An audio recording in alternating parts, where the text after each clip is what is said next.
Сайн байцгаана уу эрхэм хүндэт үзэгчдээ. Монгол телевиз терминал нэгтгэгийн чөлөөт ярилцлагын цоошин дугаар үзэгч та бүхэнд хүрэхэд бэлэн боллоо. За өнөөдөр бид 300 орчим дууны аяыг зохиосон, бараг зохиосон ая болгоны хийт дуулдаг ийм гайхамшигтай хөгжмийн зохиолчтой уулзах гэж байна. Энэ бол Монгол Улсын урлагийн гавьяа цэцгэлтэн хөгжмийн зохиолч Цэцэрлэг. Сайн байна уу та? Сайн байна уу. За бидний урлагийг хүлээн авч ирсэнд баярлалаа. Би ч гэсэн маш их баярлалаа. Ер нь танай телевизээр гарах дуртай. 2025 оны 6 дугаар сарын 6-нд Ишгэлэнт Цэцэрлэг уран бүтээлийн цэнгүүнээ та хийсэн. Тэгээд тэр тоглолтоос саяхан манай телевизээс гарсан. Тэгээд 300 орчим дууны аяыг та өнгөрсөн хугацаанд зохиож вэ. Тэгээ энэ тоглолтод хэд орчим дуунд дуулагдав? Эцэнийн соёлын яриагаа эхлэе. За ингээд бас энэ гал морин жилийн цагаан сарын дараа энэ сайхан танай телевизийн цэнгэр дэлгэцээр Монголын ард түмэнтэй шинээр уулзж байгаад маш их баяртай байна. Тэгээ би дотроо юу гэж бэлэгшээж гэнэ гэвэл энэ 26 онд бол би бас одоо уран бүтээлийн ол зам гихтэй их хиймэртэй байх юм байна гэж бэлэгшээж байна. Тэгээ 6 сарын 6-нд танай телевизээр миний Ишгэлэнт Цэцэрлэг гэдэг тоглолт гарсан. Танай сая цагаан сарын шөнийн 2-ын шөнийн 6-нд гарсан. Тэгээ үнэхээр би энэ тоглолтыг бол ямар зорилготой хийсэн бэ гэвэл ер нь хантайгаа нэг өдөр байя. Ханигаа дурсъя гэж хийсэн. Яг гэвэл миний одоо 2021 онд хөрхийн минь бурхны оронд явсан. Тэгээд 18 онд бид нэр хамгийн сүүлд Хансхийн жаргал гэдэг гэр бүлийн тоглолт хийгээд тэгээд тэрнээс хойш тоглолт хийгээгүй байсан. Тэгээд саяны хийсэн миний хаврын хийсэн тоглолтууд ер нь тэгэл ханигаа дурсъя. Яг гэвэл ер нь миний бүтээлийн бараг 60-70% нь миний ханийн шүлэг байдаг. Тэгэхээр л яалтчгүй гаваа сүрэнгийн шүлэг цэцэрлэгийн хөгжим гэж дуудагдах учраас тэр нэгэн өдөш би одоо хантайгаа, миний найзууд хантайгаа, миний ах дүү нар одоо ахтайгаа ингээд байгаасай билээ гэж. Тэг үнэхээр бас тэгж байж чадсан л да. Тэгээ одоо дэлгэцэн дээр миний ханийн одоо тухайн үед байсан зураг бүгд гарсан, бичлэгүүд гарсан. Тэгээ энэ тоглолтын онцлог бол бас их босод тоглолтуудаас онцлог байсан юу гэхээр амьд хөгжимтэй, амьд оркестртэй. Өөрөөр хэлбэл Анир pop оркестр тэр чигээрээ бүрэн бүрэлдэхүүн нэрээ. Тэгээ өөрөөр хэлбэл миний дуунууд панограмтай дуулагддаг байсан бол бүгд одоо оркестртай тоглогдчихсэн тий. Тэрийгээр онцлогтой. Тэгээд ер нь бол яг би бол одоо нэг 300 дууны бүтээл хийсэн. Тэр концертын дээр за нэг 20-од нь л дуулагдсан. Өөрөөр хэлбэл яг ард түмэнд хүрсэн байж магадгүй тий. Ард түмэнд амандаа аялдаг нэгсний хийт гэдэг басан дуунуудаа би одоо дуулсан гэж ойлгож байгаа. Тэгээ яг ер нь бол одоо би өөрөө уран бүтээлчээс гадна би багш хүн л дээ. Тийм учраас одоо ихэвчлэн миний шавнар ирж дууссан. Тэгэхээр тийм учраас би бол ер нь их шавнараар баян хүн шүү дээ. Тэгээд маш урт концерт болсон. Үнэхээр урт концерт болсон. Яалтчгүй тэгээд бас тоглолтын нэг онцлог бол гэр бүлийн одоо өөрөөр хэлбэл миний 2 зээ охин нэг нь хийл 6 настай хийл тоглосон. Нэг нь 9 настай төгөлдөр хуур тоглосон. Хоёулаа хөгжим бүжгийн консерваторийн нэг нь төгөлдөр хуур нэг нь хийлийн анги сурдаг. Өө яасан гоё юм бэ. Тий. Охин маань бага охин маань төгөлдөр хуурч бас одоо тоглосон. Миний дунд охин хөтлсөн оюун тоглог. Тий. Тэгэхээр нэг өсний одоо бид нар бас гэр бүлийн. Тэгээ угаасаа Эрдэнэ тоглог тэгээд дуулах нь тодорхой.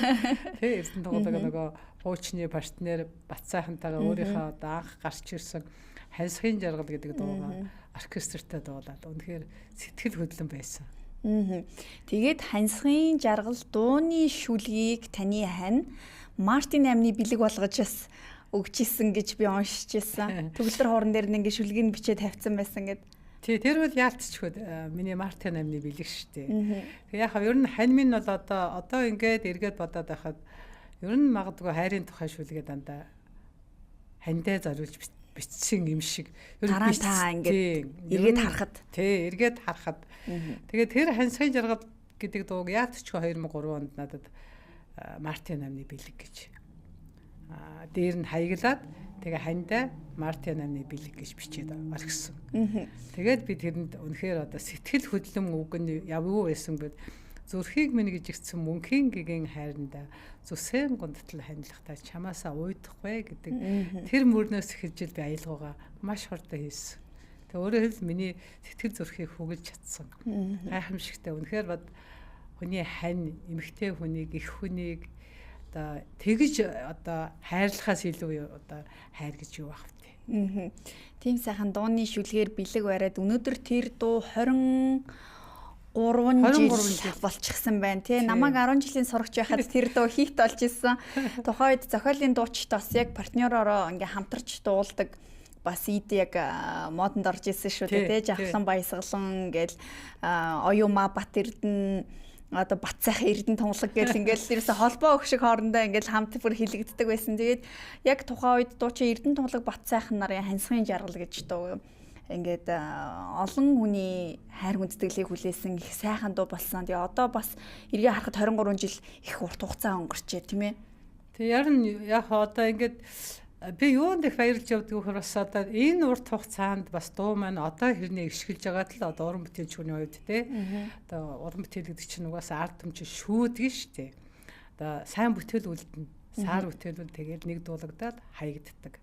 Тийм учраас бас одоо би яагаад 67-аад оны тэр гоё дуунууд одоо жишээлбэл манай Батбаяр багшийн туулан урсгал шүндээ сайхан гэдэг дуу аль 70-аад оны дуу шүү. Тэгэхээр одоо ингээд 50 гаруй жил одоо хүн болох амандаа аялж шít. Тэгэхээр бас ямар нэгэн хэмжээгээр миний бүтээлүүд одоо 20 гаруй жил дуулагдана гэдэг бол энэ бол надад бол маш том шагнал. Би тэрэндээ их баярлж бахархаж явдаг. 300 орчим дууны аяыг зохиосон. Гэхдээ энэ дотор маш олон хит дуунууд байгаа гэдэл ингээл бараг таны зохиосон ая болон хит дуу болж байна гэл нэгдэг. Тэгээ дээрээс нь та өөрөө багш хүн 4 сургуульд багшилсан байна тийм ээ. Одоо 78-аас 82 онд багшийн сургуульд хөгжмийн багш, 87-аас 90 онд хөгжмийн салбарын эрхлэгч, 90-ээс 93 онд соёл урлагийн сургуулийн багш, 94-өөс 98 онд соёлын коллежид сургалт эхэлсэн захирал, 98-аас 2000 онд буцаа суйстаа. Тэгээ 2000 оноос одоо соёл урлагийн их сургуулиасаа ингээ холдоогүй ингээ байж гинэ гэж. Яг ер нь бол би тасралтгүй соёл урлагийн сургуультай. Соёл урлагийн чиглэлийн сургуульд одоо 30 хэдэн жил багшилж байна. Яг анх одоо би багшийн сургуулийн хөгжмийн анги төгссөн. Одоо Монголын энэ хөгжмийн урлагийн хөгжмийн зохиолчдын ноён ориглуудыг бэлтгэж гаргасан тэр том сургуулийг би одоо үнэхээр тэр мундаг сургуулийг төгссөндөө л их баярлж явдаг. Миний одоо сурсан мэдсэн жоохон зүүд гэдэг бол тэндээс л ихтэй. Тэгээ тэнд би дөнгөж л за 20 ч бараг хүрээгүй. 20 нас хүрээгүй байхдаа би анх одоо Баян хоорын багшаар үлдчихсэн. Тэгээ тухайн үед бол яг ер нь биднээс чинь нэг тийм зарчим байсан юм л да. Тэр одоо юу гэх бидний үед сургууль төгсөөд гайгүй хүүхдийг аваад үлдчихдэг багшлуулдаг. А би бол шууд сургуульд явах хуваартай байсан. Тэгсэн захирал маань намаа үгүй чамайг ажил үжээлж явуулна гэд 4 жил би тэнд Баян хоорын багш хийсэн. Тэгэл яг 4 жил Баян хоорын багш хийгээд тэгээд би Эрфүр одоо Оросын албаноос Эрфүү хотод хэлний бэлтгэлд явсан. Хэлний бэлтгэлээс цаашаагаа бол би маш олон сургуульд явах боломж байсан. Яг л надад декан маань одоо консерваторид явах уу, дуулаачаар явах уу, одоо багшаар явах уу, дуртай мэргэжлээ сонгох гэж надад бүр одоо тийм эрх олгосон. Яг л бас би тухайн үед бас гайгүй сурдаг байсан. Тэгээ би яваагүй шалтгаан эрхүүд үлдсэн шалтгаан бол би одоо ээжийнхээ эрүүл мэндийг одоо ээж минь одоо жоохон би энэ муу эс учраас одоо би ээжтэй ойрхон байл гэж би эрхүүд үлдсэн. А тэгснээрээ би алдаагүй. Юу гэж боддог бол би ээжигээ бас 5 жил ойрхон тэндээс ийм тариагийн зөөж бас ээжидээ ойрхон байсан. Тэгээд бас би багш болсондоо бол үнэхээр их баярлж явдаг. Миний хамгийн одоо дуртай мэрэгжил бол багш. Би яагаад багш мэрэгжлийг сонгосон бэ гэдэг бол бас учиртай. Багшийн сургуульд сурч байхад тэр багшийн сургуулийн багш нар үнэхээр нэг тийм хүн ер нь сурагч хүн багшигаа даган дуурайж энэ хүн шиг болох юмсан, энэ багш шиг гоё чадвартай болох юмсан, энэ багш чи гоё бие авч явах юмсан гэж дандаа хүн дагаж дуурайдаг байхгүй. Тэгэхээр тухайн үед манай багш галхуу гэдэг одоо дээр үдч одоо нэг дуучин галхуу оюунчим гэж байсан та. Тэр дуучин галхуу багш манай ангийн багш байсан. Тэгээд аягүй мундаг чадвартай ерөөсө багшд би нэр нь тоглохгүй хөгжим байхгүй, заахгүй хичээл. Багшийн дэд сургуулийн багш тийм ээ. Одоо багшийн сургуулийн багш. Тий. Өөрөөдөө багш маань яг миний тэр төгссөн сургуулийг төгсөөд манай сургуульд багшаар ирсэн байхгүй юу. Тэгээд би ер нь би гэлтгөө тухайн үеийн багшийн сургуулийнхан одоо хэрнээ багшийг минийг дурсдаг л да. Тийм мундаг багштай байсан учраас би яана энэ галхуу шиг л багш болох юмсан гэж би дотор мөрөөдөө л явж ирсэн. Тэр мөрөөдлөө биелүүлсэн. Тэгээ гадагшаа явах хуваартай байсан ч гэсэн сургуультаа үлдэж багшлаа. Тэрнээс хойш ер нь яг багшийнхаа замналаар ингээл явсан байна. Юусаа багшийн замналаар явсан. явсан. 35 6 жил болсон байна уу одоо. 35 гаруй жил багшилсан. Тэгээд ер нь бол багш байхын учир бол үнэхээр бол сайхан шүү дээ. Би одоо маш Монголын соёл урлагийн салбарт бол маш олон шавнар төрүүлсэн. Энэ дотор бол хөгжмийн багшч байна, хөгжимчинч байна, ихэнх нь дуучин байна. Ер нь бол хөвчлэн би дууныхаа ангид ордог л доо. Одоо яг мэрэгжлийн дуулаачийн ангид хичээл заадаг. Тийм болохоор маш олон дуучдыг. Тэгээд багш болохын миний нэг дагуу тал бол тэр шавнар дотроосоо би дуучтай сонгодог. Өөрөөр уран бүтээлчд дуу хийчихэд хинээр дуудуулах вэ гэдэг бол би яг хүүхдтэй хичээл зааж явахдаа энэ дууга өөрөөр хэлбэл Эрдэнэ дугуйлах төх юм байна, Бацаахан төх юм байна, Тэрэн төх юм байна гэж би өөрөө бодож хийдэг байна. Дуучных нь одоо ур чадвар хоолоонд нь тохируулж дуугаа зохиодог. Дууг бол тэгж зохиодог. Дуучнаа сонгоод би энийг энэ дуучин л хийн дээр гэж бодсох юм бол тэр дуучны одоо дуулах чадвар, хоолойны цараа тэгээд одоо донж хив маяг бүгдэн зохицуулж зохио шүү дээ. Тэгэхээр 25 оны тоглолтод бол дандаа таны шавнар дуулж тоглож мөн үр хүүхдүүд мөн бас тоглолтод ингээ орсон мэт. Тэгэхээр ер нь 3 үеэрээ уран бүтээлчд одоо 3 үеийн уран бүтээлч нэг тайзан дээр хамтдаа гарсан юм үйл явдал болсон гэж ойлгож байна. Ер нь тий. Одоо өөрөөр одоо миний нэг гэдэг юм уу бидний нэг өчөөхөн жоох авьяас бол яалтчгүй удам дамжсан авьяас. Миний аав бол одоо Увс аймгийн Дэс суманд анх 1954 онд нэгдэл байгуулахдаа миний ахыг нэгдэл байгуулах гээд хурлаа хийж яхад нь ах маань гарсан учраас нэгдлгээд нэр өгсөн. Тийм тэр тухайн уншижсэн. Тий. Тэгээд аав маань бол уртын дууг их сайхан дуулдаг, морин хуур их сайхан тоглодог. Бас ээж маань морин хуур их гоё дуулдаг. Гоё сайхан тоглодог. Ер нь эмээ маань их авьяастай. Ер нь тийм удам дамжсан авьяас маань бас авьяасыгаа би бас өвдөж үлдсэндээ их баярлж авдаг. Тэрийгээ би бас өөр хүүхдүүдтэй өвдүүлж байгаа. Тэгээд миний хүүхдүүд бол бас арай ижигээсээ илүү гэх юм уу сонгодог урлаг руу орж байгаа. Төгөлдөр хуур хийл гэж тийм ээ. Одоо миний бага охин бол яг Москвагийн Москвагийн Гинесний хөгжмийн академи төгөлдөр хуурч багш мэргэжлэр төгссөн. Одоо хөгжим бүжгийн консерваторийн мэргэжлийн төгөлдөр хуурын тэнгэрэлэгч хийдэг. Оюун эрдэнэ гэдэг. Тэгээд оюун эрдэнэ хоёр охин хоёулаа нэг нь хийлийн ангид, нэг нь төгөлдөр хуурын ангид. Манай Эрдэнэ тунгалгийн охин Исүү бас төгөлдөр хуурчаар төгссөн. Америкийн нэгдсэн улс сурч байгаа. Өөрөөр хэлбэл манад одоо 3 төгөлдөр хуурч, нэг хийлч байна. Мэргэжлийн хөгжимчд. Тийм, мэргэжлийн хөгжимчд. Ер нь явандаа бол би октодоо бас сонгодог урлагаар ер нь сонгодог хөгжмөр нэлээд бас том амжилт гаргах байх л гэж мөрөөддөг шүү дээ. Урлагийн гавь цэцгэлтэй имээтэй. Ээж нар нь бас мэргэжлийн хөгжимчин дуучид байна. Ингээд охтууд нь бас дандаа сонгодог одоо хөгжмөр ингээд мэргэжил эзэмшээд одоо ингээд явж байна. Тэгээ таасаа хэллээ Увс аймгийн Тэс сумаас ингээд би гаралтай гэд Увс аймгийн Тэс сумаас 8 дугаар анги төгсөөд Баян уур хөгжимтэйг Улаанбаатарт ирж байсан гэдэг. Тухайн үед одоо Увс аймгийн Тэс сагил сумууд бол туваатай хилдэг учраас хойшоогоо гарч их бараа таваар авчирдаг.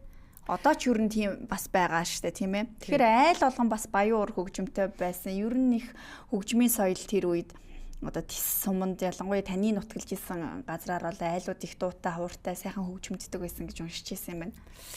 Ер нь тэр үед штэ яг өөрөө чи хэлдгээр манай сум чи яг туваатай хил залгадаг. Бид нэр хүүхэд байхдаа ерөөсө туваа руу байнга одоо нөгөө ингээд тоглолтоор явдаг байсан. Тэгээд айл болгон тэр тухайн үедээ 1000 төгрөгийн баян хууртай. Яагаад гэвэл тэр туваагаас орж ирдэг. Ер нь баянгүй айл баг байдгүй байсан. Баян тоглодоггүй хүүхдүүд баг байдгүй байсан шүү. Тэгээд тэр баян хуур хөгжсөн шалтгаан нэг талаас бол туваатай ойролцоо байсных. Нөгөө талаас манай одоо Монгол Улсын гавьяат багш Найдан гээд мундаг одоо манай багш дараа 80 төгсөж байгаа багш байгаа. Тэр багш маань л тэр баян хуурыг тэр суманд хөгжүүлсэн. Одоо өөрөөр би Найдан багшийн шав, Максаржав гээд хөгжмөн зохиолч байдаг да. Миний шав. Тэгээд тухайн үедээ бид нар яадаг байсангүй бол нэг дор 20 баян суугаад тоглолт гэсэн. Тэр 20 баяны зураг одоо багшд байдаг. Надаач байдаг. Тийм олон хүүхдүүд ерөөсө баян хуурыг ер нь тэгээд өөрөөр хэлбэл одоо тэр хүүхдүүд зарим нь ингээд хуйлч, эмч, багш зөндөө хүмүүс байгаа. Баян хуур тоглодог. Бараг мэрэгжлийн төвшөнд тоглоно шүү. Тэгж багш маань тэр баян хуурыг бол маш өндөр төвшөнд хөгжүүлсэн. Өөрөөр хэлбэл би хөдөө байхдаа нэг сумын клубт баян хуураараа концертмейстер одоогийнхоор бол яриагаа шүү дээ. Концертмейстер хийдэг л охин байлээ. Багш маань намайг ингээд дагуулж очиод сумын клубт дагуулж очиод за миний хөө баян тоглол гээл. Тэр тайзан дээр суулгах чинь. Тэр тухайн үед чинь тэр төгөлдөр хуур байхгүй, Casio байхгүй, Yamaha байхгүй. Нөгөө баян хуур л тоглож штэ ганцхан. Тэгээд баян хуураараа нөгөө ах эгч нарыг бүр өстэй нэрээ дуусан тустал нь би гараа ингээд цэврэн өсөртөл нь баян тоглодог гэсэн. Ах эгч нар бүжиглэн. Тийм. Тэгэж би өөрөө хэлбэл 8 дугаар анги хүртэл 16 нас хүртэл ер нь сумын клубын концертмейстер байсан да. Сумын клубт ах эгч нарыг одоо бүжиглэхэд ерөөсөө тий бүжиж дуустал нь тэрийг тоглоосоо сууж байна. Заримдаа айгүй хөөрхөн ингээд өөрөө ядраад ирэхээр би үүмүүлдэг нэг хүүхэд байсан болохоор дунд нь нөгөө бүжигийнх нь аяа нь өөрчлөөд одоо дуусаасаа гэж. Тэгэхээр багш айгу ингээд өөрөө ядархаараа за миний хөө тоглоё гэж тэнд очиж суучдаг байхгүй. Тэгээ надаар тоглооддаг. Тийм л төөх байлээ. Баян хуур хөгжмийн хувьд одоо нэг онцлог зүйл нэг юм бол маш гоё баялаг дугааралттай, маш олон даралттай, тэгээ олон хөгжим хавсарч хамтдаа дуурж байгаа юм шиг ингэж сонсогддог нас их онцлогтой гэж та бас дурдсан байсан. Тэгээд одоо үед ер нь энэ баян хуур хөгжмөөр тоглодог хүмүүс хэрэг байна. Ер нь цөөрөөд байна уу? Ер нь штэ зүгээр түүхийг эргэргээд харах юм бол Монголын хөгжмийн зохиолчид бүгд баян хуурчд байсан. Ер нь баян хуур тоглодгүй хөгжмийн зохиолч гэж баг байгаагүй шүү. Тэгэхээр баян хуур хөгжим бол үнэхээр хүний сонсголыг бол сайн хөгжүүлдэг. Тийм баялаг хөгжим. Яагаад гэвэл одоо төгөлдөр хуурыг болохоор хүн ингээ бэлэн даралтан дээр ингээ хараад тоглож байна. Баян хуурыг болохоор хүн 100 гараа баримжаагаараа харах боломж байхгүй. Одоо энэ 100 гарын хөөрг оюу баси гэж ярьдаг юм л да. Нэг осны төгөлдөр хуураар бол фон одоо аккорд нь явдаг. Тэрэн дээр бол өөрөөр хэлбэл баримжаагаар тоглож харах ямар ч боломж байхгүй. Яг хоо баруун гараа харж болно. Тэгэхээр маш их сонсгол хөгжүүлдэг. Маш их чадвар шаарддаг. Хэцүү хөгжим. Тэгээд яг хоо энэ баян хуур хөгжмийн сургалтыг биш та одоо ингээд энэ ер нь хаанаас уламжилтайг бол Башин сургуулийн хөгжмийн анги, соёлын анги гээд хоёр параллел анги байсан. Тэр үеийн хөгжмийн сургалтанд бол баян хуур хөгжимд яг 4 жил заадаг байсан. Тэгэхээр одоо миний үеийн буюу миний надаас доошоо нэг одоо 35-аас дээш насны ч гэдэг юм уу одоо хөдөө орон нутагт баян хуур тоглодог хүмүүс маш их байгаа. Тэр юунаас холбоотой бол Башин сургуулийн хөгжмийн ангид баян хуурын сургалт бол үнэхээр гайхалтай явдаг байсан. Тэр үед одоо Батаа багш гээд баян хуурын одоо мэрэгжлийн одоо багш Оросын холбооны улсын Улаан хотод төгсөж ирээд тэгээ баян хуурын сургалтыг яг мэрэгжлийн төвшөнд эхлүүлсэн. Тэгээ тэрнээс ихтэй Башин сургуулийн хөгжмийн анги, соёлын ангиг бол үнэхээр баян хуургаар төсөөлөх аргагүй. Тэгэхээр одоо тэгээд ингээд энэ баян хуурын сургалтыг байхгүй болгоцсон энэ. Тэгээ 90-ад онд нөгөө зах зээл эхлээл тэгэл манайхан чи яг нэг юмыг нөгөөтгөр нь одоо орлуулдаг улсууд чинь нөгөө Casio Yamaha гэдэг нэг бэлэнч тогн залгадаг хөгжим ороод ирэнгүүт нөөний баян хуур бол дэмий хөгжим байна гэдэг ингээд сургалтнаас асаа хийсэн байхгүй юу.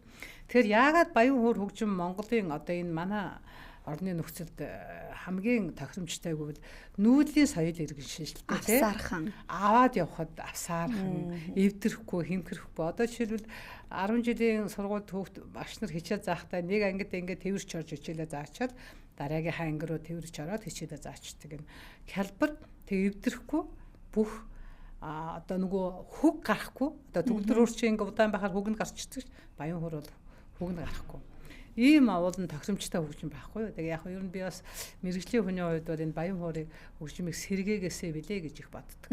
Одоо барууны орнуудад за аль эсвэл Оросд ч юм уу баян хуур хөгжмөөр тоглодог яг энэ хөгжмөөр дагна уран бүтээл явуулдаг уран бүтээлчд байдаг болов уу? Зөндөө байгаа шүү дээ. Одоо хамгийн хүчтэй хөгжсөн газар бол Орос. Баян хуураар бол үнэхээр одоо гайхалтай шүү дээ. Тэгээд Итали байна, Герман байна. Үнэхээр энэ баян хуур хөгжим бол зөвхөн одоо Оросын хөгжимч биш. Итали нэлээд өндөр хөгжсөн. Тэр битгээд одоо Руша Солонгостод одоо энэ нөгөө аккордеоны баян хуур биш аккордеон гэдэг нь болохоор энэ талдаа одоо төгөлдөр хуур шиг дарлалтай 100 гар нь бол адилхан. Солонгостод илүү аккордеон илүү хүчсэн. Баян хуураасаа илүү. Тэгэхээр өөр нь бол манайх бол одоо энэ цаашдаа энэ мэрэгжлийн сургуулиудад бол баян хуурын хөгжмийг сургалтанд оруулах хэрэгтэй. Сонсголыг сайн хөгждөг болно гэдэг чинь мэдрэмж мэдээж нэмэгдээд илүү сайн болох бах тий. Би таны нэг зургийг харж ирсэн. Баян хуурынхаа араас жоохоо харагддаг байсан гэдэг. Яг тэр зургийг харсан чи одоо яг таны бас нүд ингээд харагдчих. Тэгэхээр их багаасаа та урлагтай холбогдсон байна. Энэнд бас ээж аав хоёр нь ялангуяа аав нэг чухал нөлөө үзүүлжээ. Их хүнтэй хөгжим авч өгсөн юм билэ. Биш дээ. Би 5хан настай тэр гармон хөгжмөө тоглосорсон. Гармон гэдэг чинь баян хуурын жижиг хувилбар байхгүй. Одоо даралт цөөхөнтэй жижигхэн одоо нүгэснэ бага насны хүүхэд тоглож болохоор. Баян хуур гэхээр чинь арай жоохон том болоод тэгээ нэг 8 настай болохоор баян хуураа болчдаг штэ бас тий. Дааж эхэлж байгаа байхгүй. Тэгээ би 5 настай байхад аав нэг жижигхэн гармон хөгжим авч өгөөд тэрийгээ тоглож сураад 8 настай байхад хөөх юм аав минь 1000 төгрөг ханаас тэр үеийн 1000 төгрөг чих том их мөнгө байлаа шүү дээ. 1000 төгрөгөөр улаан баяа авч өгчихсэн. Тэгэл би тэр баяанаа нөгөө даахгүй газар тавьж жагаад эрүүгээрээ ингээд дарж жагаад тэг ингээд дуу оруулаад тэгээ сурсан. Тэгээ яг 8 наснаасаа 5 дугаар анги хүртлээ баян хураа өөрөө тоглож сурж ирсэн чинь багш маань найдан багш маань сургууль төгсөж ирээ. Тэгээд яг би багшаасаа сурсан. Нэгээс нь цаашаа хөгжиж байгаа байхгүй юу? Тэгээ багшийн сургуульд сураад та төгсөх үедээ эхнийхээ бараг дууны аяыг зохиосон нэг тийм хурмын утгатай дуу байсан. Надаас их хол байсан. Гэхдээ багш маань ингээд зохио өгöd ингэсэн гэсэн. Тэр хамгийн анхны дууны хөгжмийн аяа байсан уу? Дуу муу зохион энтер гэдэг бол надаас бүр хол байсан. Яг тэгвэл би ер нь багшил болъё. Ер нь бол бараг баян тоглодог улаан хацартай л охин байсан байхгүй. Баяанаараа л тэр тухайн үедээ бол багшийн сургуулийн баян хуурч цэцэрлэгд гэдэг нэртэй байсан болохоос намайг яг тэгвэл тэр тухайн үед чинь нөгөө бүх хартамны урлагийн үзлэг мөслөг их болдог байсан. Тэгээ би бүх хартамны урлагийн үзлэгт 2 ч удаа ороод алт мөнгө мэдээд баян хуураар авч ирсэн. Тэрийгээрээ л танигдсан. Энэс тэр үед дуу муу зохиох тухай ойлголт байгаагүй. Тэгээд яг аз болоход одоо төрийн шагналт хөгжмийн зохиолч чин зэрэг багш маань манад оноо сонсголыг хичээд ордог байсан.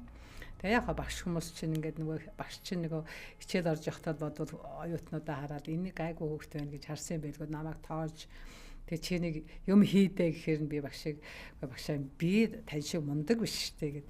Тэгээ шахалтаар багшийнхаа шахалтаар би хамгийн анхаарч 20-ын тухай хийдэг байсан. Тэгэж багш маань гүй тэр чи болж байна шүү дээ гэдэг тэр ганцхан үг л намайг бүр маш том урам өгсөн. Үнэхээр би багшийнхаа хэлсэн гүй тэр чамд нэг жоохон юм байдгийг шүү дээ. Чи өөрийгөө хөгжүүл гэж багш маань хэлсэн тэр багшийнхаа үнэхээр том шагналаар л би өтөө зэрэгтэй явж байгаа гэж би багштай өргө залбирч чаддаг. Та дууны аяыг зохиоход одоо нийт уран бүтээлийнх нь 70-80 орчим хувийнх нь дууны шүлгийг ханин биччихээ гэх. Тэгэхээр эхлээд бичсэн шүлгэн дээр зориулж дууны аяыг бичих үү? Янз янз шүү дээ. Дуу гэдэг чинь шүлэгнээс л ихтэй шүү дээ.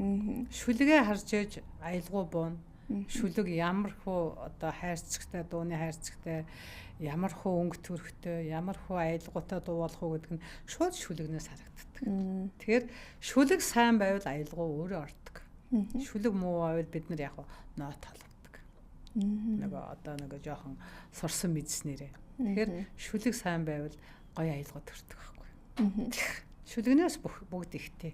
Тэгэхээр яг хань маань үнэхээр бол дууны шүлгэнд гарсан хүн байсан. Би тэгж хэлнэ. Яг тэгвэл миний хань чинь хамгийн анхны дуу нь их хөрсөн хэлбэрл. Нөгөө нарлаг хоорвоод гэдэг бүр 79 оныхан дуу байхгүй. Бүр надаас бүр өмнө намайг нусанхаа байхад миний дуу ичижсэн. Тэгээ дараагийнх нь нөгөө хиндэж нэгэн зангаараа гэдэг. Хиндэж тэ энэ хоёр дуу нь бол нард түмэнд хийд болцсон шүү дээ. Тэгээд ийм хоёр дууг надаас өмнө зохиосон байсан. Нэг нь нөгөө ханийн дуу. Улирлийн сайхан энэ гурван дуу нь бол хит болцсон байсан байхгүй. Тэгээ битээр нийлээд бол ер нь бол одоо өстө хит дуунууд өстө цуварсан л да. Тэрний үхээр яг анхлээд манай хүн чинь өөрөө цагдаагийн хурантай хүн. Тэгээд тэр талынхаа өөрөөр хэлбэл цагдаадаа өөрөө илэгтэй насаараа цагдаа зүтгэсэн хүн учраас цагдаагийн сэдвтэй дуунууд битэрт маш олон байдаг. Бараг л ер нь алба болгонд дуу хийсэн байдаг шүү дээ. Одоо цагдаагийн гэргий, цагдаагийн ээж, эрүүгийн цагдаа, мөрдөн байцаагч тэгж ярих юм бол манай Ариун Баатар бол бит хоёрын мөрдөн байцаагч гэдэг дуугаар л гарч ирж байгаа. Дуучин гэдэг гараага ихэлсэн юм шүү дээ. Чингис хааны одонд. Тий. Өөрөөр хэлбэл Ариука маань нөгөө сүд чуулгад очичоод дөнгөж уран бүтээлч болж эхэлж исэн. Тэгээ бид тэр энэ дууг зохиочод Ариукагаараа дуудсан. Тэгэл энэ дуугаар энэ ямар гоё дуудаг хүүвэ гэж танигдаж гарч ирсэн. Өөрөө ч тэрийг ярьдаг. Тэгээ яг ер нь бол тэгээд бид тэр баг анхны дуу бид тэрийн цагдаагийн гэргийн дуу. Тэгээд Ингэцэл гавьяатын дуулдаг хүлээсэн учрал. Тэгээд зүүдэнд одоогийн Монгол улсын ардын жижигчин Жавхлан бол 2002 онд бит хоёрын зүүдэн дуятаа аав гэдэг дуугаар л гарч ирсэн юм байна. Ганцаараа дуусан анхны дуу. Өөрөөр хэлбэл нэг ийм юм байдаг л да. Дуучин эзнээ олох юм бол тэр дуучныг гаргаж ирдэг. Тэгэхээр надад бол тийм дуу бас нэлээд биш шүү. Өөрөөр хэлбэл би Жавхлан яалтчгүй зүүдэн дуятаа аваар ганцаараа гарч ирсэн дөө гэж боддог. Бацаахан Эрдэнэ дунгалаг хоёрыг Хансхийн жаргал гэдэг дуугаар танигдсан. Дэлгэр мөрөн гэдэг дуучин бол миний тэнгэрийн бүсгүйгээр танигдсан. Төмөн үлзээ бол миний баясгалантай сайхан гэдэг дуугаар танигдсан гэдэг. Ингээ өөрөөр хэлбэл тэр дуучны нэрийн хуудас болсон дуу. Өөрөөр хэлбэл яг хаяг нь болсон. Одоо төмөн үлзэг жишээлбэл баясгалантай сайхны дуудуулах юмсан гэж хүмүүс урддаг ч юм уу те. 2 сар орчмын өмнө дуучин төмөн үлзээ ярилцлаганд орохдоо яг энийг хэлж ирсэн. Баясгалантай сайхан дуугаараа би танигдсан. Анх энэ дууг дуулахаас их халгадаг байсан бол дуулах тусам их сайхан болж ирсэн. Мөн энэ дууныхаа нэрээр анхныхаа тоглолтыг аавда зориулаад ингээ хийж ирсэн гэдэг. Яг тэгвэл энэ их хэцүү дуу л да. Одоо төмөөч ярьж байсан би сонсч байсан. Төмөөгөөс өөр хүн дуулахгүй. Яг тэгвэл манай төмөө чи өөрөө уртын дуучин. Уртын дуучнаас гадна өөрөө хөгжимч хөвгт байхгүй юу? Одоо захныг хөгжим бүжиг Яочонгор төгссөн. Тийм гэсэн. Илүү мэдрэмжтэй, илүү боловсралтай. Тэгэхээр би төмөөл дуулна гэж төмөөг олж өгсөн байхгүй юу? Тэгээ үнэхээр гайхалтай дуусан. Тэгээд өөрөө ч тэгдэг би энэ дуунда үнэхээр хайртай. Миний төмөө чинь дандаа ярьдаг. Тэгэхээр ер нь бол дуучдад нэрийн хуудас болсон дуунууд бол надад бас нэлээд би. Эхлээд сайхан шүлэг байх нь. Тэр шүлгийг ойлгож зүрх сэтгэлдээ оруулсны дараагаар тохирох энэ одоо таны сайхан оюун санаанаас энэ авьяасаас нь гардаг байх нь. Тэрний дараагаар энийг хэн дуулж чадах вэ гэдгийг бас оноож өгдөг. Тий. Ер нь би түрүү хэлсэн шүү дээ. Би дуугаа хийж явахдаа дуучнаа өөрөө оноочдөг байхгүй юу. За энэ дууг би яг тэрэнд л зориулж хийндээ л гэсэн бол тэр хэв маягийн дуу хий. Тэгээд яг дуу хийхийн тулд биш те зүгээр ингээд шүлэг авангуудаа ингээд суучдаг юм биш л те.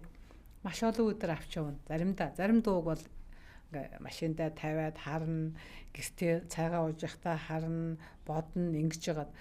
Зарим дуу одоо өөрөөр хэлбэл Хансхийн жаргал энэ төр шиг дууд онгод нь орвол тэгэл онгод орвол хурдан гарна шүү дээ. Хансгийн жаргал дуу Google-оо гарахад төгөлдөр хууран дээр үгийг үлдээсэн байсан. Орой ирэхэд дуусчихсан байсан. Өдөр. Өдрийн 12 цаг. Би яг 9:20-д би шүлгээ хараад л тэг 12 цагт би дуугаа дуусаад тэгээд ханигаа дуудсан.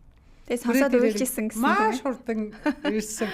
Тэгээд намайг айгүй урам өгөөд миний хань ийм л авьяастай шүү дээ гэж л намайг ер нь бол тэгээд маш их хөглөдөг байсан л да хань маань надад. Би тэр чинь нөгөө нэг нь яруу найрагч, нэг нь хөгжмөн зохиолч учраас бие биендээ айгүй шүүмжилтэй ханддаг. Миний хийсэн аялгауг манераа олон дахин сонсно. Манерын бичсэн шүлэг би бас юм ярина шүү дээ. Энд чинь тийм байх, тэгчих ингэчих гээд. Тийм болохоор нөгөө бие биендээ айгүй нөгөө юм нэгшиж, бие биенээгээ хөглөж, бие биенээгээ хурцлж тэгж уран бүтээл төрдөг байсан байхгүй. Тэгээ ер нь бол гэртүүд уран бүтээлийн л яриа. Манайд бол тэнд нэг хийл, энд нэг төгөлдөр хуур, тэнд нэг эрдэнэ тунгалаг дуулаад ингээд байнгээл ер нь ингээд дуу шууганд байдаг л шүү дээ. Яасан сайхан юм бэ те. Би 10 жилдээ төгөлдөр хуур тоглож сурсан. Одоо манай гэрс төгөлдөр хуур байдаг. Тэгээд ер нь гэрт хөгжим байна, ноот байна гэдэг бол маш сайхан энерги эрчим тэнд бас шингэсэн байдгийн болов гэж би боддгийн. Тэр ялангуяа таасаа хэллээ. Би нөхөртөөгөө сууснаас хойш одоо танилцаад хамтарч уран бүтээл гаргасан цагаас хойш ер нь хит дуунууд араасаа үйлдвэрлэгдсэн гэж. Тэгэхээр урлагийн эмгтэй хүний тэр уран бүтээл төрж гарах бодол, сэтгэл, тэр бэлэн одоо сайхан орчныг нь хань ижил нь бүрдүүлэхэд их чухал.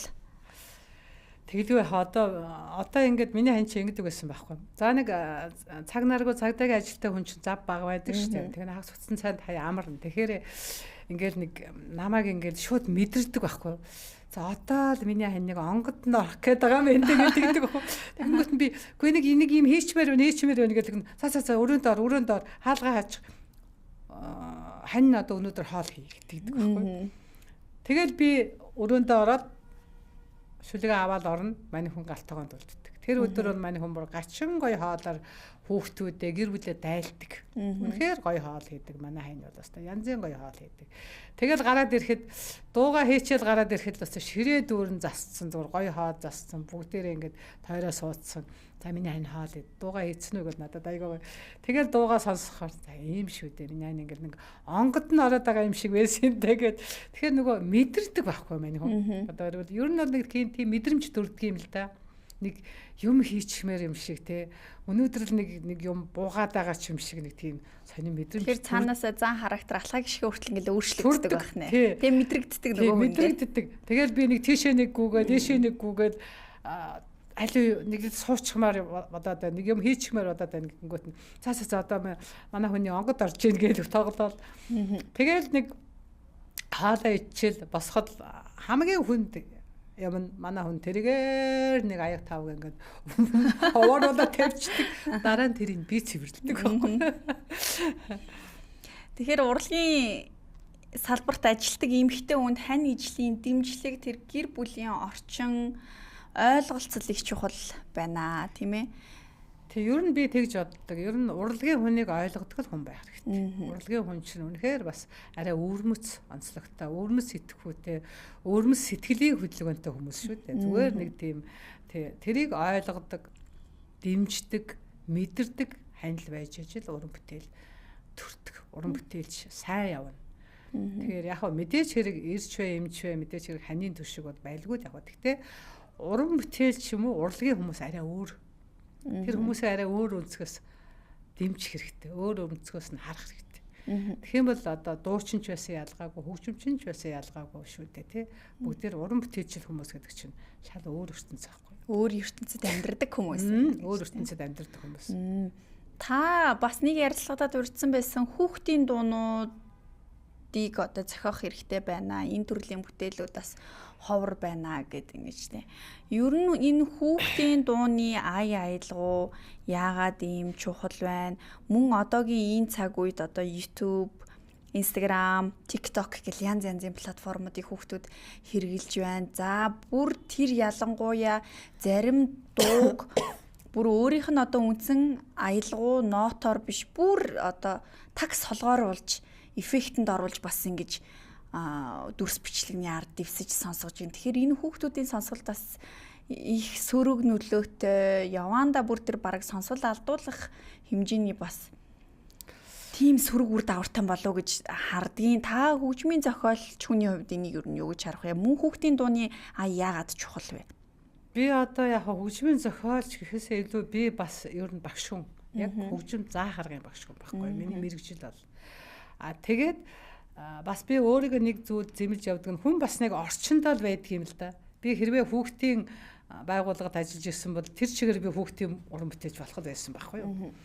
Тэгээд би яг оюутнуудтай ажилладаг учраас яг тэр чиглэлийн нийтийн дуу ингээд захаагаа явчихж байгаа. Тэгээд одоо бас нэг багш хүний хувьд юунд эмзэглэж явдаг вэ гэвэл одоо сүүлийн үеийн хүүхдүүд Монгол дуу мэддэггүй. Тэрс ингээд ялангуяа 12 дугаар анги төгсөөд ирж байгаа оюутнууд хүртэл мэрэгжлийн сургуульд ирж байгаа оюутнууд хүртэл англи дуу, солонгос хамтлагийн дуу тэр гэдэг Монгол дуу мэддэггүй багшаа. Тэр энэ юутай холбоотой гэвэл бид нар одоо энэ өв уламжлал, ёс саншил энэ дээр үз чинь бид нар дуугаар л хүмүүждэг байсан шүү дээ. Цэцэрлэгт явсан хүүхдүүд орой олгоо эрэхтэй л нэг шин дуу сорч ирдэг байсан шүү. Одоо бол бас тийм юм харагдахгүй байгаа байхгүй. Тэр энэ нэг талаараа сургалтын бас алдаа байна. Одоо зааж байгаа багш нар байна чухам яаж заадаг. Одоо ингэж биш үү? Бидний үед бол дууг чинь ингээд амьд хөгжимтэй заадаг. За яг мандлинч байсан, баянч байсан, төгөлдөр хуурч байсан. Одоо бол шууд панограм тавиал эхнээс нь аваад дуустал зүгээр автоматар дуулуулаад энэ бол хүүхдийн сонсголыг эвдэж байгаа байхгүй юу? Үнэхээр хамгийн хүүхдийн сонсголыг эвддэг юм чинь энэ панограмтай дуулуулж байгаа асуудал. Нөгөө талаар энэ кайсе хөгжим гэдэг чинь бас тийм сайн зүйл биш байхгүй. Яад ч байсан хүүхдийг амьд хөгжимтэй дуулуулах шүү дээ. Одоо мэрэгжлийн сургуулийн багш нарын тавьдаг ганц шаардлага шүү дээ, тий? Акустик төгөлдөр хууртай, акустик хөгжимтэй, амьд хөгжимдөр тоглуулсан. Яагаад гэвэл эн чинь нэг юм биш үү? Дуу ингэ заана гэдэг чинь тэр хүүхд чинь шууд автоматар нэг сонсоо сурахгүй шүү дээ. Бид нар чинь өөрснөө багшуулсад дууг яаж заадаг гэсэнгүүт нэг одоо мөр дуулуулаа. За минийхөө одоо ингэ дараагийн бадгийн ингээд зогсоод пауз аваад тайлбарлаад ингээд явдаг. Нөгөөд чинь зогсохгүй шүү дээ. Автоматар тавьчихж байгаа юм чинь эхнээс нь аваад дуустал явна шүү дээ. Тэгээ ийм сургалт яваад байгаа болохоор энэ сургалтын бас тоглолтол. Нөгөө талаар ер нь бол одоо энэ бид нар хөгжмийн зохиолчд ялгаагүй бид ч ялгаагүй. Яг надад бол нэг цөөхөн 10 эд хүүхдийн дуу байдаг.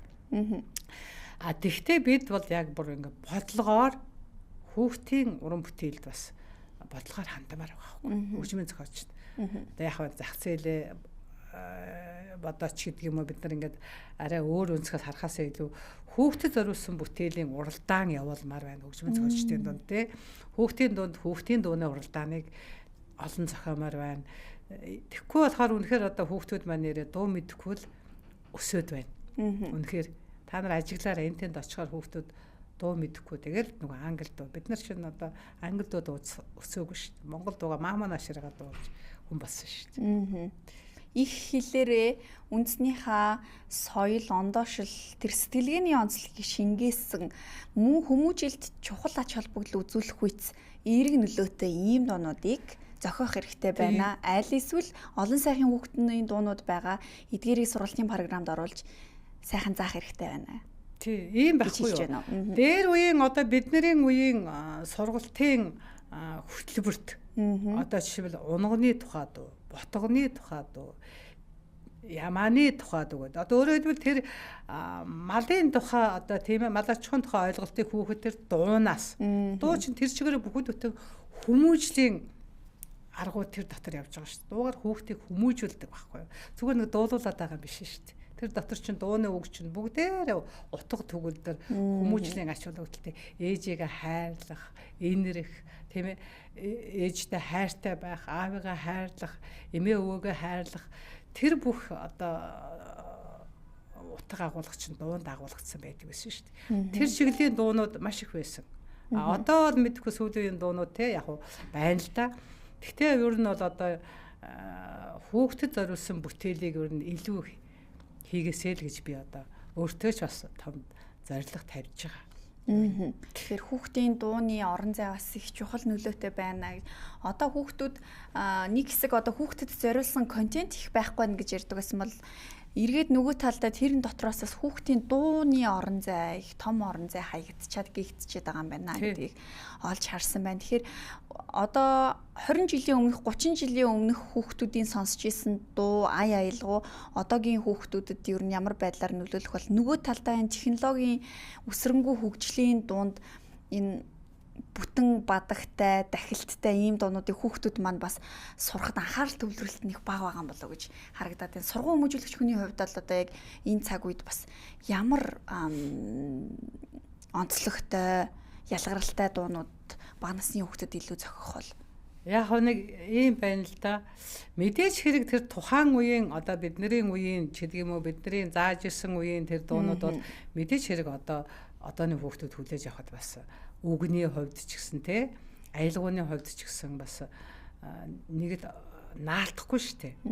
Тэгэхээр орчин цаг үедээ нийцсэн орчин цагийн хүүхдүүд яг юу ямар аялгуу сонирхоод байна уу те тэрийг бид нар судалгаа хийх хэрэгтэй байхгүй. Угаасаа орчноос хүн мэдэрчил аялгуу хийн шүү дээ. Тэгэхээр яг тэр хэв маягийн аялгуу яг тэр орчин үеийн хүүхдүүд юу сонирхоод байна уу тэр хэв маягийн одоо нөгөө үг тэр хоёрыг нийцүүлсэн тийм одоо орчин үеийн дуунууд зохиох хэрэгтэй байхгүй. Одоо ялангуяа залуучууд бол магадгүй бид нар хийж чадахгүй байх л да. Тэгээд сүүлийн үед харин би нэг зүйл олдуулах гэж байгаа Монголын үндэсний олон нийтийн телевизийн дэргэд нэг улаан бүчиг чуулга гэдээ байсан да тэр үед одоо боёо шүү. Одоо тэрийг одоо манай шав тэр мөнгө чаргал гэдэг багш айгу мундаг хөгжүүлж байгаа шүү дээ. Тэр одоо хуучны дуунуудыг айгуугаа сэргийж толж байгаа. Яг тэгтээ би бас энд хоёр талтай ханд. Хуучны дуунуудыг үгүйсгэж болохгүй. Тэр дуунуудын аялгуу гэдэг чинь бол давтагдчихгүй байхгүй юу? Тэгэхээр тэр дуунуудыг орчин үеийн найруулганд оруулаад орчин үеийн өнгө аста болгоод гоё одоо гармон хоолойны одоо тавил ийгээд ингээд хийх юм бол гоё дуурах шүү дээ. Тэгээ хүүхд аяндаа аялгуунд нь татагдаад ирнэ шүү дээ. Тэгэхээр тэр найруулган дээр нь жоохон чимээг оруулаад өөрчлөлт. Одоо хөгжмийн найруулган дээр их гоё хийх хэрэгтэй. Орчин үеийн болго одоо чинь техник өгчсөн шүү дээ. Хөгжмийн найруулгыг гоё хийгээд хоолойг нь гоё одоо хоолой гаргаж дуулуулад ингэх юм бол одоо ямар ч дууг хүлээж авах шүү дээ. Та түрүүн дууныхаа эхлэл хэсгүүдээс ингээд жоохон дурдсан. Өөрөө бас их сайхан хоолойтой юм байна. Тэгээд хөгжимчин хүн, дууны ая зохиодог хүн өөрөө ер нь дуулий гэсэн бодол байсан уу, байдаг уу? Магад хүмүүс таньдаас тэгж санал тавьдаг болов уу? Яг би ингэсэн хойно сурч байхдаа бид нарт вокалын хичээл гэж ордог байсан. Одоо хоолой тавилтын хичээл. Би 2 жил багш нарыг хичээлсэн. Тэгээ 2 дугаар курст байхдаа багш маань намайг нэг уралдаанд оруулчихгүй юу? Тэр Оросд болсон нэг уралдаанд оруулсан чи би байр эзэлч бай. 2 дугаар байр эзэлсэн чи манай багш намайг тоогоод чамд айгүй гоё хоолой байдаг аа. Ирээдүйд чи дуучин бол. Чи ерөөсөө Москвагийн консерваторид дуучнаар яв гэсэн намайг. Оо. Тий. Тэгэхээр үгүй багшаа би хизээш дуучин бол. Би дуучин болохгүй. Тэгсээр хагаад би дуучин болоог байхгүй юу? Тэгээ яг ер нь бол би боддог яг дуучин болсон бол надад бас тийм удмын одоо хоолой байсан. Тий яг гэхдээ одоо би зүгээр найзуудынхаа дунд дуулдаг болохоос тэгэл нэг дуулаад идэгвэл тий.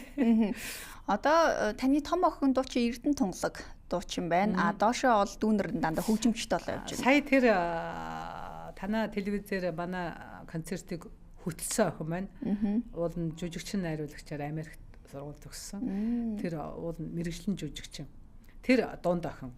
Баг нь болохоор төгөлдөр хуурч. Консерваторийн төгөлдөр. Тэгээ зээнэр нь хөгжимчд. Ингээд зээнэр бол одоо тэгээд нэг нь хийлж 2 төгөлдөр хуурч байна. Босод эрэгтэйчүүд нь бол харин тэр чиглэлийн биш манай эрэгтэй зээнэр. Охтууд нь ер нь тэгэл ихвч урлагийн болчлаа. Тийм байна. Одоо та хооштой ер нь шинэ уран бүтээлийн төлөвлөгөө, урам зориг ер нь харж байгаа тэр ирээдүйн нөөц бас юу байна гэж харж байна вэ? Илүү ер нь сургууль хүмүүжүүлэх талдаа бас төвлөрж гинэ үү? Эсвэл шинэ уран бүтээлүүд дээр бас ажиллах уу? Яг ер нь бол одоо уран бүтээлч хүний шунал барагддаг юм аа. Би өөрийгөө болсон гэж үзэж бодоагүй. Болоогүй л гэж бодож байна. Одоо би өшөөж их бүтээл гэж бодож байгаа. Тийм ч учраас би сая дөнгөж он гаргаад нэг чагнаад орж гээд нэг хөөрхөн яруу найрагч мундаг залуу байна. Тэгээд тэр хүүгийн шүлгээр би 2 сайхан бүтээл хийсэн баг. Тэгээд ер нь тэгээд миний цаашдын зорилго бол би дахиад нэг үеийн нэг хэсэг дуучид гаргаж ирнэ гэсэн бодолтой хэдэн сайхан бүтээлийг би төлөвлөж байгаа. Одоо би ер нь юу бодож байгааг бол мэдээч хэрэг одоо нас явж гин цаг хугацаатай оролдож байна. Болж игэл хэдэн сайхан бүтээл үлдээгээд хэдэн сайхан бүтээлэр дараагийн үе одоо би нэгэн үеийн одоо өөрөөр хэлбэл би Бацаахан, Эрдэнэ тунгалаг, Жавхлан, Болдбаатар, Бандрагч, Инкмэнд би ер нь тэр үеийн дуучдад баг миний дууг дуулаагүй дуучид байдгүй. Нэг би өөрөө багш нь байсан учраас бүгдийг өөрийнхөө уран бүтээлээр ер нь бас өгсөн ямар нэгэн хэмжээгээр. Миний уран бүтээл тэр шавнарыг минь одоо дуучин болоход бол маш том гүүрэн болсон, төлхөр болсон. Тэгэхээр одоо би бас дараагийн багш хүний хувьд бол бас шинэ үеийн залуучуудыг гаргаж ирмээр байна шүү дээ.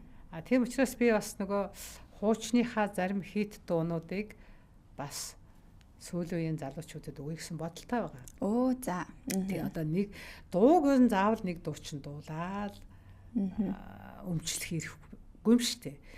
Уран бүтээлч хүний хувьд миний дууг олон хүн дуулж байх тусам би баярлана. Би тийм зарчим барьдаг. Тэгэхээр одоо манай дуучдын дунд нэг тийм юм яваад байна шүү дээ. Энэ миний дуу, энэ чиний дуу үгүй шүү дээ. Тэр заавал тэр хүний дуу биш шүү дээ. Тэр дууг 3 дуучин дуулж болно шүү дээ. Яагаад болохгүй гэж 4 дуучин бодоо. 4 дуучин 4 өнгө төрөхт өөрийн өнгө төрөхөөр дуулна шүү дээ. Тийм учраас би бол бас зарим бүтээлүүдээ бол шинэ залуу дуучдад өгч байгаа.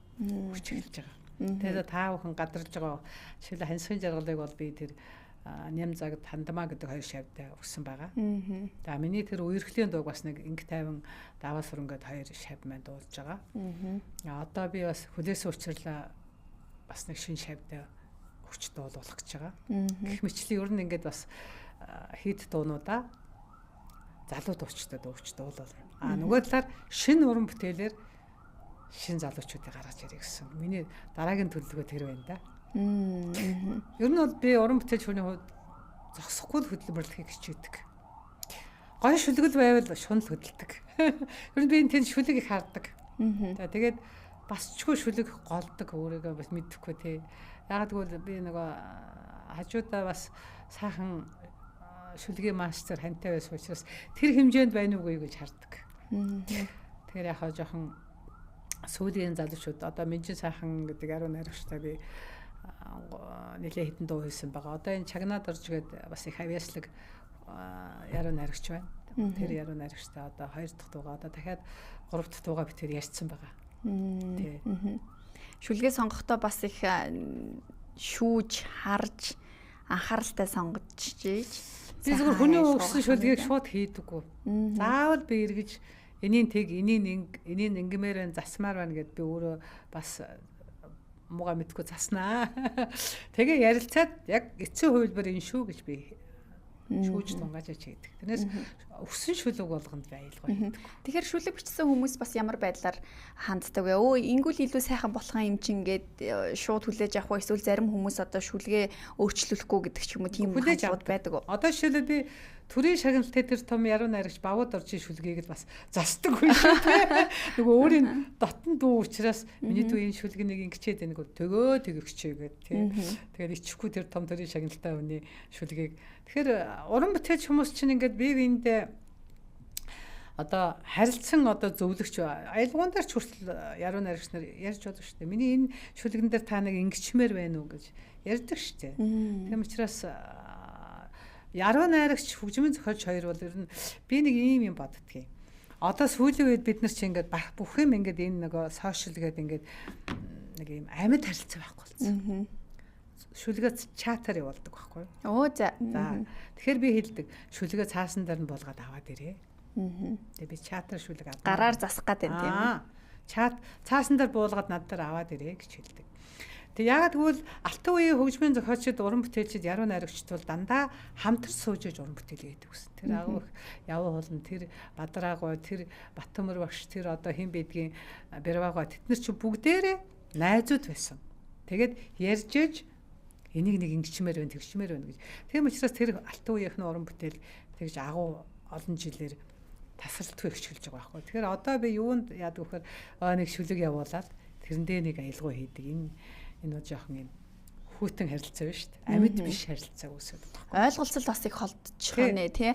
Тухайн бичсэн шүлгийн гоё мөн чанар, тэр бичсэн үеийн сэтгэл зүй юу хүрэх гээд байгаа тэр гоё амьд мэдрэмжийг хөгжмийн зохиолч өөрөө бүрэн дүүрэн ойлгож иж мэдэрч тийм ээ. Мэдэрч ойлгож иж. Тэгэхээр тийм амьд харилцаатай л байж уран бүтээл сайн бүтээл төрнө дөө. Одоо тэгэхээр таны дуунуудыг Суйсийн оюутнууд нь шинэ үеийн төгсөгч нар нь дуулах нэ гэж. Яг ер нь би дуучдыг их судалдаг. Бас их голдог. Тэр миний одоо мэрэгжлийн онцлог юм уу та тий. Дуучдыг сонголт хийдэг. Миний дууг дуулъя гэсэн болгонд би дуугаа өгдөггүй. За бодё багш нь гэдэг.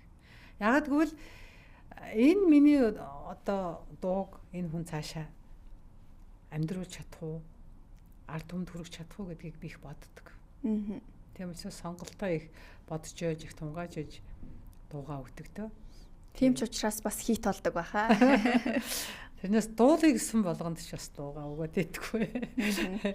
Тэр өөрийнхөө оюунаас гарсан тэр бүтээлийг бас харам байдлаар тий чадварлаг чадaltaй уран бүтээлч түүхийг зорддог. Тэр хэмжээгээр чанар нь бас сайн байх баха. Та 99 онд анх сэтгэлд мөхөрсөн нэртэй тоглолтоо хийжсэн бол сүүлийн тоглолт нь 2025 онд их шиглэн цэцэрлэг байна тий. Энэ хоёрын хооронд ер нь хэд орчим уран бүтээлийн тоглолт хийчихвэ. Дундуур нь мэдээж одоо хантайгаа их олон тоглолтуудыг хийсэн баг. Миний биш саяны тоглолт бараг 11 дэх тоглолт. Тий. Би тэр үштэй хамтдаа нилээ хэд хийсэн, дангаараа хийсэн. Тэгээ 11 дэх удаагийн тоглолт нь сая их шиглэн цэцэрлэг гэдэг тоглолт байсан. 10 гарan бас 11 цомог гаргасан. Уран бүтээлээ цомог гаргасан. Тэгэхээр ямар ч үсэн би нэг тийм уран бүтээлээ таслахгүй л яваад байхыг хичээдэг. Тий. Гэхдээ саяны тоглолтод бол би шинэ уран бүтээл цөөхөн оруулсан. Дага хоёрхан шинэ уран бүтээл. Тэр шалтгаан нь болохоор би түрүү хэлсэн шүү дээ. Ингээд би хантайгаа бүтээсэн бүтээлүүдэд илүү дуулуулъя. Ард түмэнд хүрсэн хийт дуунуудаа илүү дуулуулъя гэж. Яг гэвэл тэр 20 жилийн өмнө ихшгэж байсан сэтгэл мөрсөн ижийг одоо сонсох бол бас нэг өөр шүү дээ. Тэр 20 жилийн өмнө жишээлбэл дэлгэр мөрөнгийн дууж исэн одоо тэнгэрийн бүсгүй одоо сонсоход тайзан дээр сонсоход нэг өөр мэдрэмж. Тэрийг л би одоо тэгээд манай тэр миний хит дуунуудыг тэр оркестртэй дуулах бол үнэхээр одоо гайхамшиг байсан. Манай Анер Pop оркестрийнхан бол үнэхээр чимж өгсөн миний концертыг. Би тэрэндээ маш их баярласан. Яг нь би бас бид чинь бас яг нөгөө эдийн засгаас шалтгаалаад амьд хөгжим авч чаддгүй л дээ. Тэгээ үнэхээр сая би амьд оркестртэй тоглолт хийсэндээ бол амьд тоглолт болжээ. Амьд тоглолт болсон. Тий. Их сайхан тоглолт болсон. Тэгээд энэ тоглолтыг бас үзэгчд маань үзсэн байх. Уран бүтээлч хүний уран бүтээлээ хийх шунлан дуустдаггүй. Өвшөө олон сайхан уран бүтээлүүдийг хий, мөн шин залуу дуучдыг таниулахад өөрийн бас хүч хөдөлмөрөө зарцуулъя гэж бодож байгаа гэдэгт нэг сайхан санагдлаа. Тэгээд 35, 36 жил соёл урлагийн салбарт сургууль хүмүүжүүлэгч, уран бүтээлч, аль аль өнцгөөс нь ажилласан хүний хувьд их олон сайхан даацтай уран бүтээлүүдийг хооштой гаргах байхаа гэдэгт итгэлтэй байна. Тэгээд олон сайхан шавнарнаас сонссон байх. Багшийнхаа дуудуулчихсан гэж бодож явдаг шавнарт нь бол их чухал мэдээ хэллээ гэж бодлоо. Тэгээ яг нөгөө манай шавнар тэгдэг багш өстэй айгу өндөр шалгууртай гэж үнэн. Тэр яг миний нөгөө нэгдүгээрт бас би багш хүний хувьд бас өндөр шалгуур тавьдаг. Хоёрдугаарт бас яг уран бүтээлээ бас урт настай байлгахын тулд бас миний бас нэг бодлого байдаг. Тэгээд одоо яг дуучид маань ч гэсэн бас өөрийгөө би энэ дууг дуулахад ер нь цаашаа би дуу одоо хэр авч явах бол тий. Ард түмэн хүлээж авах уу гэдэг бас олон талаас нь бодож байх хэрэгтэй л дээ. Тэгээд дуу болгоны хүн шүүрч яваад дуулаад байх. зохимжгүй. Тий. Тэгээд би бас энэ дашрамд хэлэхэд бас танаа телевизийн хамт олонд би маш их баярлж явдаг. Би одоо тэртээ хэдэн жилийн өмнө үлээ танаа телевизийн 20 жилийн ан концертыг би хийж ирсэн шүү. Тий. 20 жилийн ан концертыг би хийж ирсэн. Тэгээд миний саяны концертыг үнэхээр бас сар шөнийн өдрүүдэд бол ард түмэн бол сайхан хүлээж авсан. Хоёр ч өдөр одоо тасралтгүй гарсан. Маш хурд хугацаатай 3 цагийн концерт болсон шүү дээ. Бүтнээр нь хүмүүс сайхан тоглолт боллоо гэд би бас одоо тэр тоглолтноос би маш одоо дараагийнхаа ирч хүчийг авч байгаа байхгүй. Тэгэхээр би одоо үнэхээр одоо эрүүл сар бол байсан тохиолдолд би уран бүтээлийн шунд бол зогсохгүй. За их баярлалаа танд хоёулаа 1 цаг ярилцсан байна. Тэгээд Монголын ард түмний сэтгэл тоногшсон тэр ялангуяа яг нийтийн дуу, зохиолын дууны одоо эд оргил үед олон сайхан хит дуунуудын аяыг зохиосон гайхамшигтай хөгжмийн зохиолчтой бас ярилцсандаа таатай байна. Ахыг маань нэгдэл гэж нэрлээд араас нь дахиад нэг байгууллагын нэр өгөх хэрэгтэй.